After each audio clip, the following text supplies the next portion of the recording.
El Ministerio de Agricultura se ha comprometido a suscribir un convenio para aportar con cargo a los presupuestos generales del Estado de este año 6 millones de euros que se destinarán al arreglo de caminos rurales en Extremadura. Así lo ha anunciado el director general de Desarrollo Rural, José Luis Gil Soto, durante su comparecencia ante la Comisión de Agricultura. José Luis Gil ha recordado que esta fue una de las reivindicaciones que plantearon el presidente extremeño, José Antonio Monago, y el consejero José Antonio Echavarri durante su primer encuentro con el ministro Miguel Arias Cañete. El pasado viernes el Ministerio confirmó que se firmará este convenio, de forma que se establecerá una aportación extraordinaria que permitirá llevar a cabo arreglos en 56 municipios extremeños.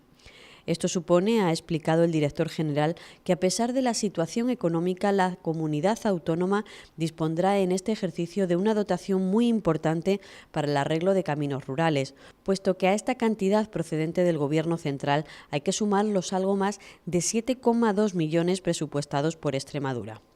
Con estos fondos, ha explicado Gil Soto, se pretenden abordar 3 tipos fundamentales de actuaciones en 2012. Por un lado, las que deberían haberse incluido en el plan especial que acaba de terminar y que nunca se incluyeron, pese a que estaban contempladas en la prórroga del convenio del Ministerio firmada en el 2008. Por otra parte, actuaciones que corresponden a proyectos que ya estaban redactados y, por último, actuaciones a cuenta de lo que ha de ser el nuevo plan de arreglo de caminos, que se ejecutará hasta finales de 2015, haciéndose coincidir con el fin del actual periodo de programación de fondos europeos.